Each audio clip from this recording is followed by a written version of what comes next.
Right. All right, Chapter 10, Medical Emergencies. One of the medical emergencies we look at are your more common conditions like angina pectoris, heart attack, acute myocardial infarction, congestive cardiac failure, congestive heart failure, CCF, CHF, dyspnea, difficulty breathing, asthma, strokes, hypoglycemia, and diabetic coma, and abdominal pain.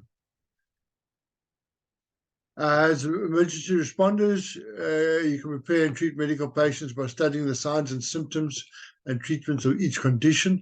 That's almost a foregone conclusion. You need to know your signs and symptoms for everything off pat. Always remember that when we doing these medical emergencies, we always start off with your scene size up, primary assessment, HHH, hazards, hello, help, CAB, circulation, airway, breathing. We always take a history of the patient, what's happening. A secondary assessment is a head-to-toe inspection. Okay, using your dots, deformities, open wounds, tenderness, and swelling. And sample history is your assessment. You're using sample signs and symptoms, allergies, medications, previous illnesses, last meal, and events leading up to the emergency. All right, usually it is best to obtain a medical history on a medical patient before performing a secondary assessment, using sample as a history format. Remember to obtain the patient's vital signs. When we do our primary survey, we're always looking for the baseline vitals in any case: pulse, breathing rate, skin color, temperature, and all those type of things. Obviously, your assessment would include AFPU, alert, verbal pain, unresponsive.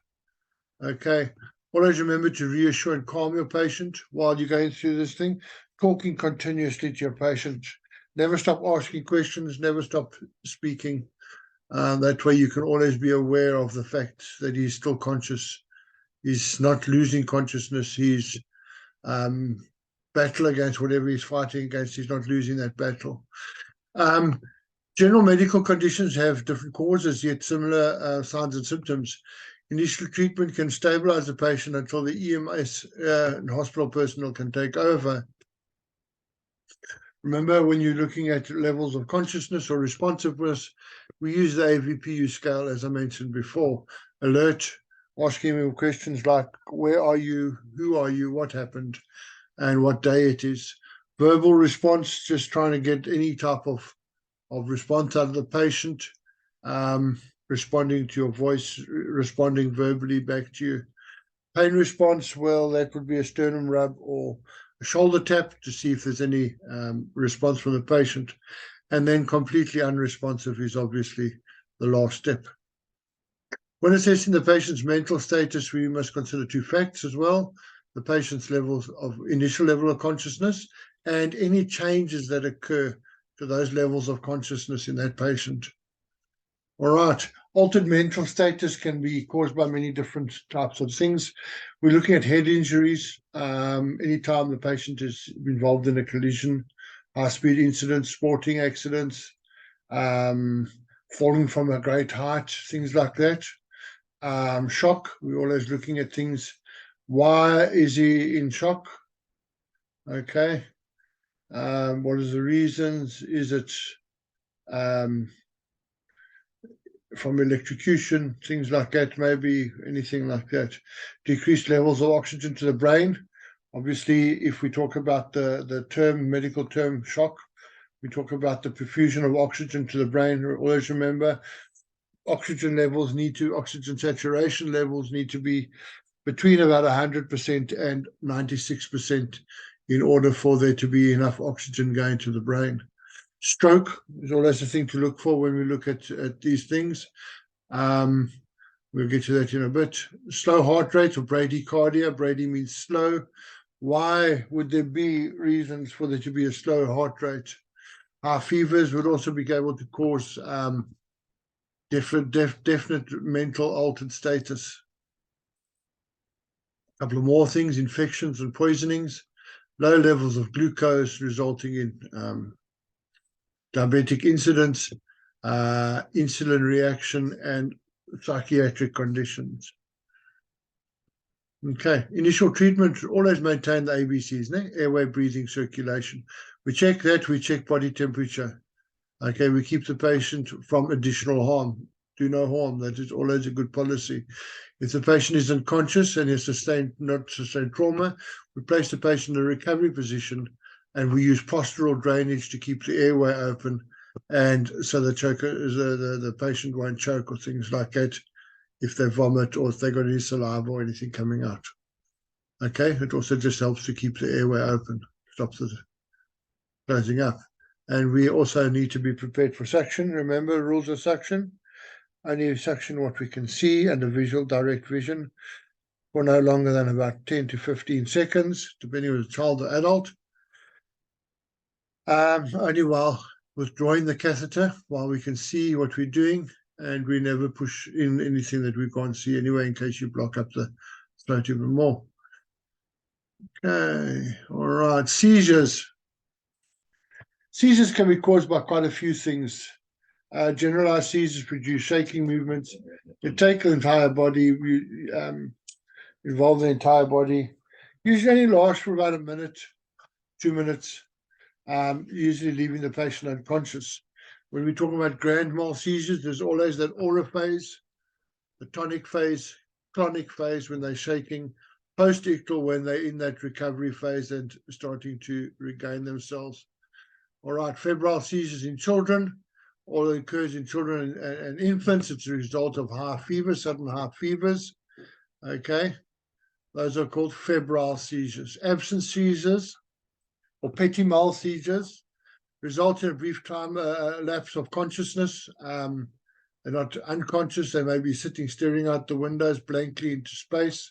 Maybe a little bit of a jerk or a little giggle every now and then, a bit of spit running out the side of the mouth. Not dangerous at all. Children usually grow out of it. Just sometimes they're marked or labeled as problem children because they disrupt the class when they laugh or burst out or whatever the case might be. All right, always remember monitoring the ABCs and arrange for transport. Seizures can be caused by epilepsy, it can be caused by trauma, head injury, stroke, or shock. Okay, a couple more of the causes of seizures, decreased levels of oxygen in the brain. Obviously, if there's been some type of hypoxia, some suffocation or something like that. High fevers, definitely with children. Infection and poisoning, drugs, overdose, and alcohol. Brain tumors or infection in the brain, the meninges, meningitis, encephalitis, things like that. Diabetic emergencies, complications of pregnancies, and obviously unknown causes. All right. Usually the seizure will be over by the time you arrive at the scene. There's not really much you can do to help it. Make sure the patient is comfortable, make sure they're not injured. You might have to do a secondary survey and treat for any underlying injuries or that as a result of the seizure. Once the seizure is stopped, make sure the airway is open and patent, and place the patient in a recovery position. Always monitor your patient in case you have them going into what we call grand mal seizures, or from grand mal into status epilepticus, where the seizure comes to an end. They look like they're stopping to rest and then it begins all over again, or it continues for a long period of time.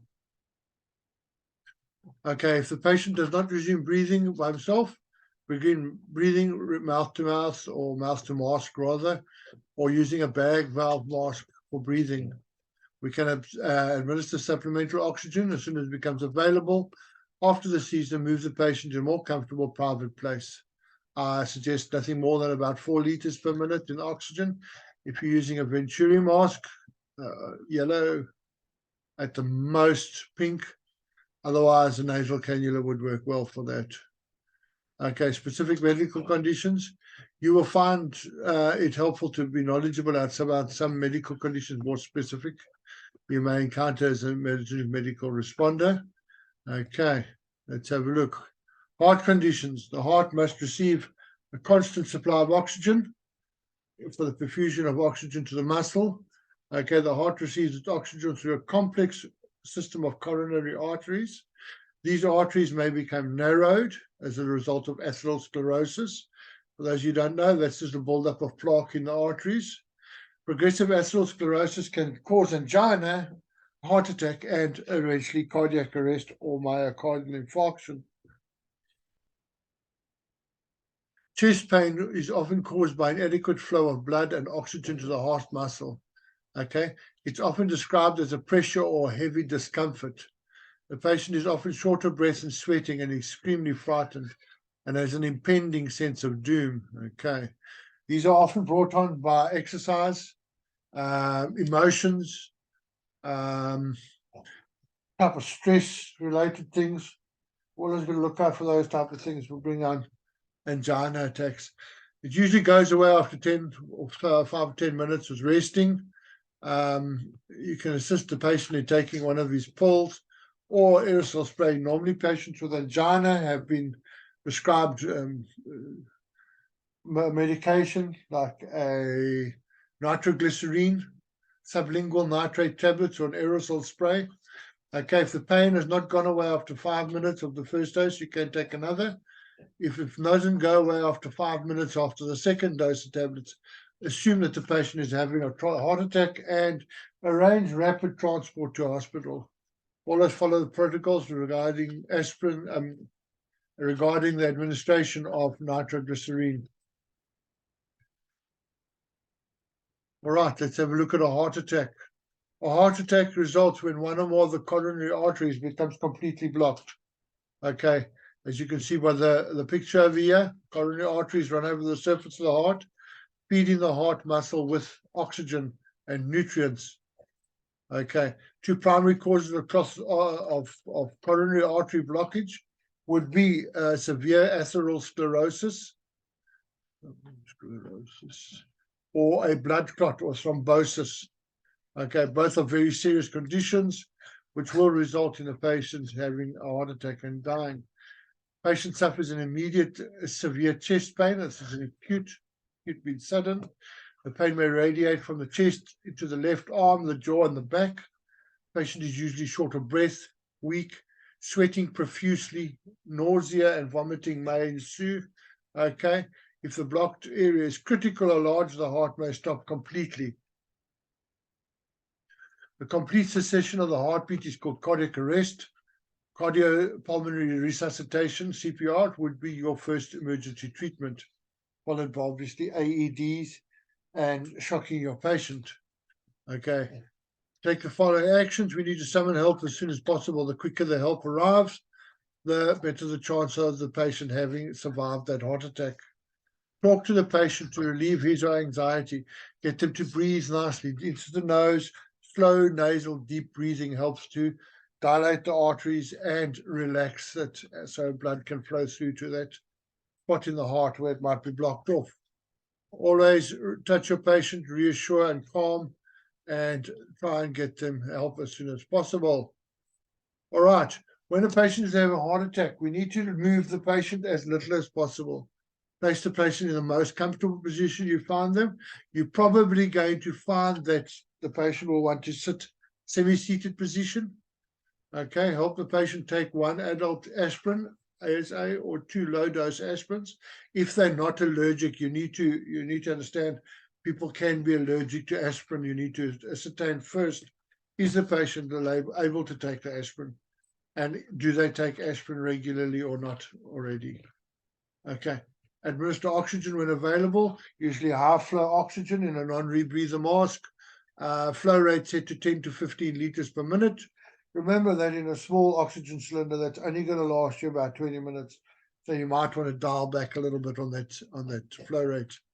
Okay. If an automated external defibrillator is available, have it brought to the patient and make sure it's ready for use.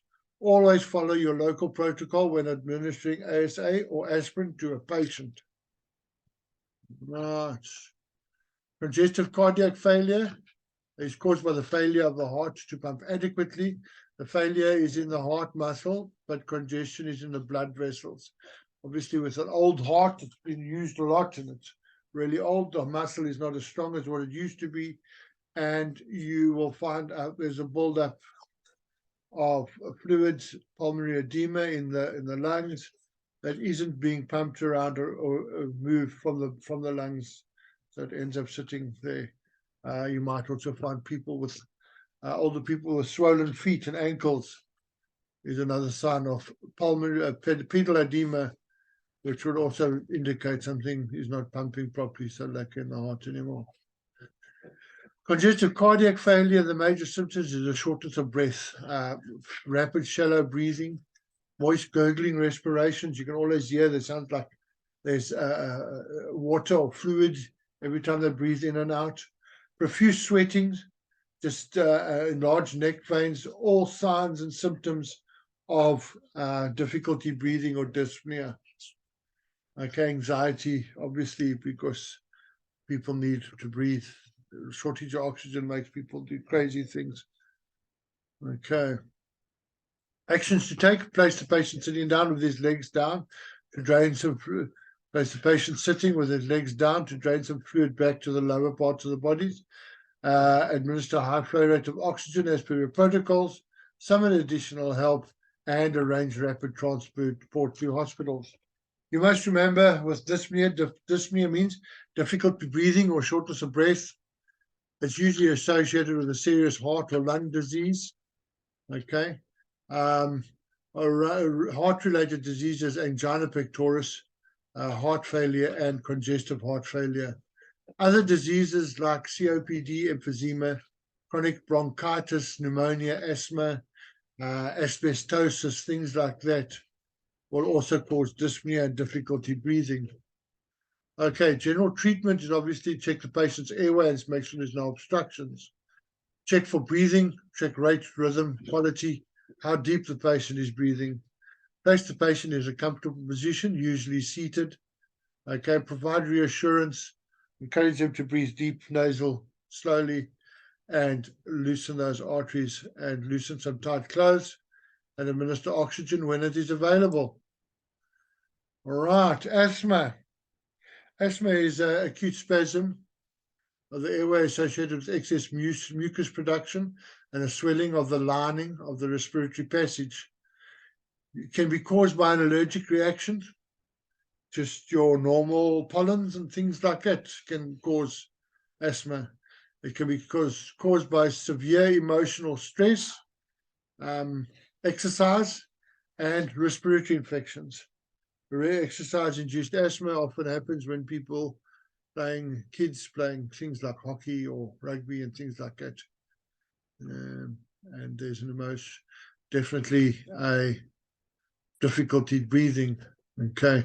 Well, as you remember that when we look at difficulty breathing, we look for the signs and symptoms of dyspnea. Asthma kills a lot of people in the United States every year, and it actually could be reduced if there was proper steps taken towards patient instruction, information, and teaching them how to overcome this, and obviously to use metered-dose inhalers. Okay, arrange rapid transport to hospital. We know that people can't live without oxygen going to the brain. Okay, strokes. Okay, leading cause of brain injuries and disability in adults. Okay, I know a lot of people have a stroke every year. Okay, there's now things where they've started putting stroke centers and clinics specifically for strokes to try and accurately and quickly diagnose the problem and treat as soon as possible. The sooner the treatment takes place, the more chance the patient has of a complete survival and rehabilitation. Signs and symptoms of a stroke obviously include things like headaches, excessive high blood pressure, you will get a headache, blood clots, thrombosis in the brain, all causing headaches. Numbness or paralysis on one side, it could be unilateral or bilateral, but definitely a weakness in the body, dizziness, confusion.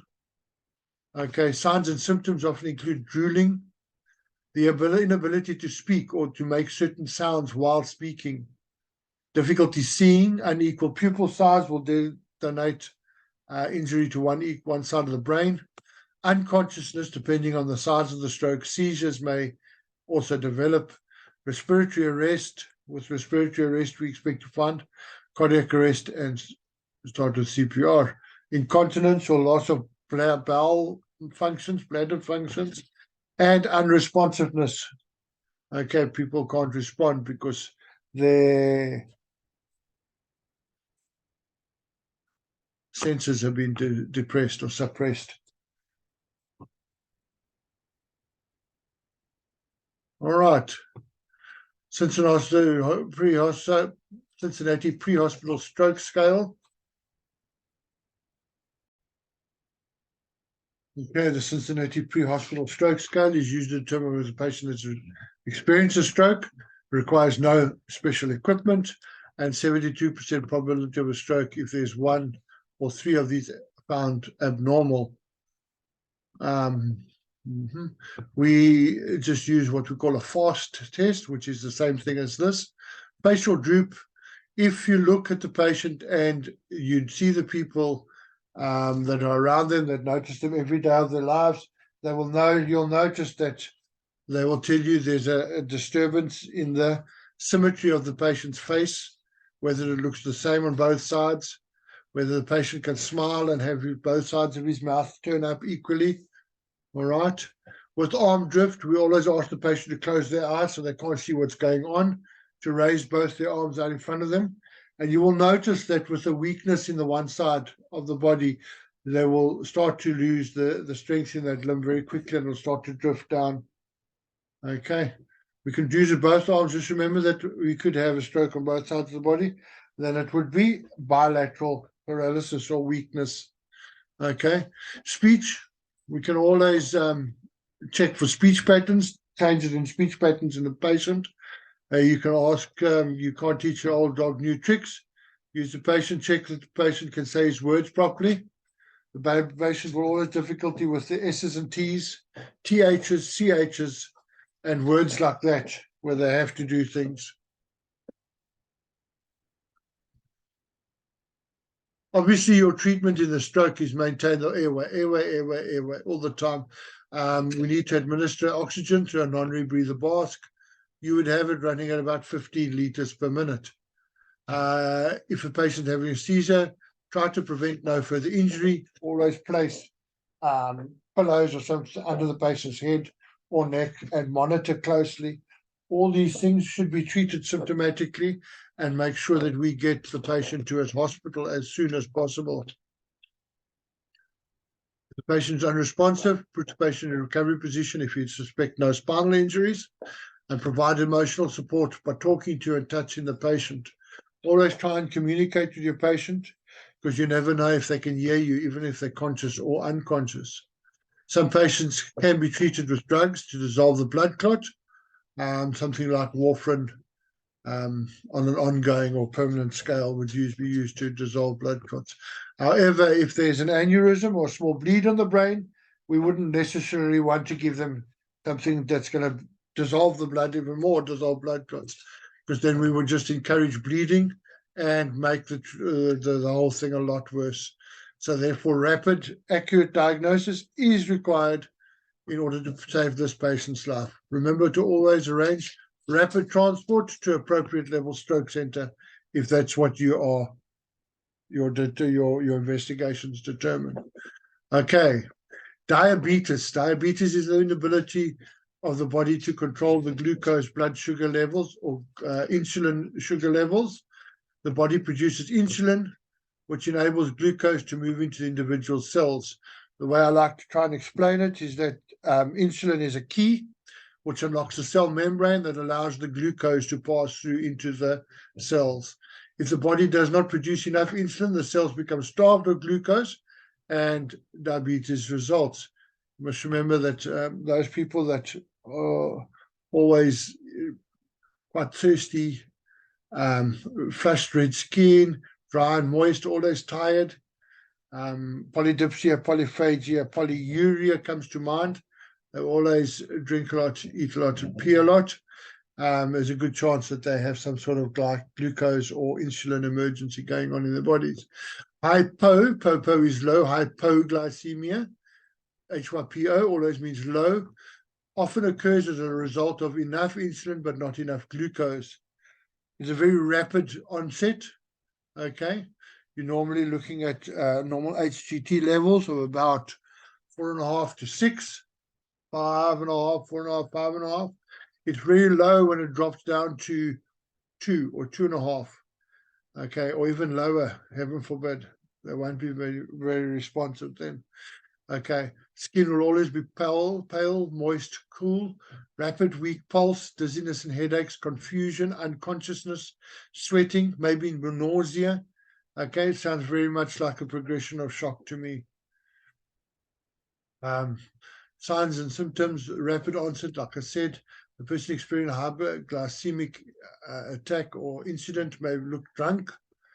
Patient is able to swallow, give him or her a sweet, sugary drink, something to eat, jelly tot, something like that to go with a can of Coke. If trained, we can always use oral glucose gel, especially if the patient is non-responsive. EMTs and paramedics will use a glucometer to take actual sugar, to measure actual blood sugar levels and determine the best course of treatment. There we go. Oral glucose tablets, the gel, we can just wipe in on the inside cheek, the buccal mucosa in the mouth, and monitor the patient closely. Remember, if ABCs fail, begin CPR. Okay. Diabetic coma, or when the hyperglycemia occurs when there's too much glucose in the body, not enough insulin. Obviously, these type of things you would notice in a patient that's established diabetic. History of diabetes, warm, dry skin, rapid pulse, deep breathing, a fruity odor on the breath, almost like a Granny Smith's apple type smell. Very thirsty. The patient is always going to be wanting to drink water. I could relate to it is if you had ate a slab of chocolate by yourself. The first thing you're going to look for once you've finished eating that chocolate is some water. Try and dilute the sugars that are in that stuck inside that body. Hey, we need to try and get those that sugar levels down somehow. All right. Signs and symptoms include nausea and vomiting, weakness, increased hunger, thirst, and urination. I said about polyuria, polydipsia, and polyphagia. Okay, it's usually a slow onset because there's no actual limit to the height at which it can go. Your imagination can lead you down that road. Anything over 12 or 10 would be considered very high. Anything above 15 would be excessively dangerous. And as it goes up and up and up, so you will start to notice different changes in the levels of consciousness and things like this of a patient. Misdiagnosis is common and is not always easy to distinguish between hypoglycemia, and diabetic coma. Just remember to look for the signs and symptoms of shock when you're looking for hypoglycemia. All those cold, pale, clammy, sweaty, they tend to have a bit of an attitude if you try to help them. Okay. Right, there's a table. I suggest you study this table. It makes it very easy for you to understand what you need to know for the tests. Right, diabetic coma. In general, the conscious diabetic, you give the conscious diabetic sugar by the mouth and arrange prompt transport. If the diabetic patient is unconscious, arrange for prompt transport. Glucose corn syrup type thing would be appropriate to rub on the inside of the cheek, buccal mucosa, so it can absorb straight into the bloodstream. Abdominal pain. It's really helpful to know what structures lie in what quadrants or areas of the abdomen. Okay, so you can identify and easily assess which type of pain, which type of dangerous pain or not so dangerous pain the patient is having.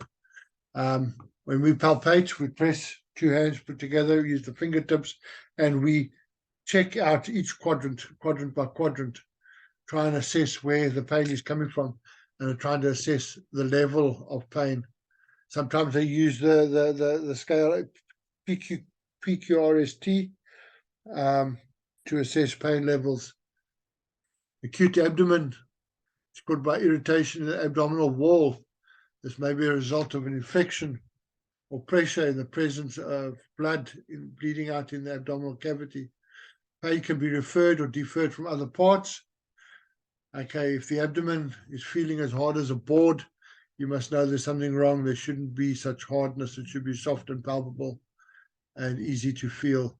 Patients may have nausea and vomiting, as well as fever, diarrhea, and pain. They may be folded double because of muscle spasms or contractions in the abdomen. Okay, some patients will vomit because they are bleeding from the esophagus, from the stomach, or let's check for vomiting of blood and things like that. The patient has abdominal pain, always monitor his vital signs, treat for symptoms of shock. We can always treat for symptoms of shock. None of us will ever go amiss if we treat for shock. Keep the patient as comfortable as possible. They probably want to lie in a recovery type position, a fetal position, or be semi-seated so that there's no tension on the stomach muscles. Always arrange for rapid transport to hospital. Okay, abdominal aortic aneurysm is a cause of acute abdomen. Okay, this happens when one or more of the layers of the aorta become weakened and separate from the outer layers. Okay, it causes a balloon, and there's a good chance of that thing popping at any stage, depending on the stage or the variety of aneurysm. Anything bigger than a 5 centimeter, 50 millimeters aneurysm obviously could be dangerous. Risk factors include diabetes, high blood pressure, atherosclerosis, heavy smoking, even just sometimes age. Age plays a factor in these things blowing out as well. As we've been older and live longer and longer, the arteries become weaker and weaker, and we could at any stage have a aortic aneurysm that pops. Treatment: place the patient in the most comfortable position, obviously. Treat the patient for shock. Be gentle with these patients and arrange rapid transport to hospital. Serious ruptures of aortic abdominal aneurysms would result in almost instantaneous death. Huge losses of blood, huge hypovolemic shock. Lack of blood going to the brain would cause the patient to become unconscious really quickly, and the patient would pass fairly quickly. All right, kidney dialysis for patients. Obviously, there are certain types of kidney diseases where the patient cannot filter their own waste products from the bloodstream. Many of these patients with chronic renal failure must undergo hemodialysis. The patient's blood passes through a machine that filters out waste products and returns the clean blood into the patient. Okay, it's a regular process the patient has to go through. Hemodialysis patients usually have a shunt or a point implanted in their leg or their arm, with attached to this, it's just a surgical attachment connection between the artery and a vein. If the patient has a shunt to take the patient's arm in the patient, take the blood pressure in the patient's other arm where there's no shunt inserted. Okay. Patients may experience emergencies related to dialysis treatment, such as low blood pressure due to changes in their body, shock due to decreased blood pressure, internal bleeding, and abnormal levels of electrolytes, which can cause cardiac dysrhythmia. We all know that some of the things that we have to have for cardiac function to be proper, things like potassium, sodium, those kind of things. We need a nice regular pH in the heart to make it work properly as well. Okay, infectious diseases and epidemics. Epidemics, we all know what COVID we've just been through and things like that. So you must understand a few principles about infectious diseases so you can protect yourself, provide proper patient care, and help prevent the spread of infectious diseases to other people. Infectious diseases can be spread from person to person by direct contact, indirect contact, and contact with blood and body fluids. Always refer back to chapter 2, workplace safety and wellness. An epidemic is an infectious disease or condition that affects many people at the same time in the same geographical area. There could be an outbreak of measles, outbreak of Ebola, especially measles and things like that in neighborhoods where a lot of children go to school, or the kids go to the same school. It spreads very quickly, things like that. Babies in nursery schools when it comes to gastroenteritis and that type of thing. Spreads very fast between people. There's a table of certain pandemics or epidemics that broke out, where and when, and just so that we know, most of these are quite harmful. Respiratory diseases, the Ebola is definitely not a respiratory disease. Thank you.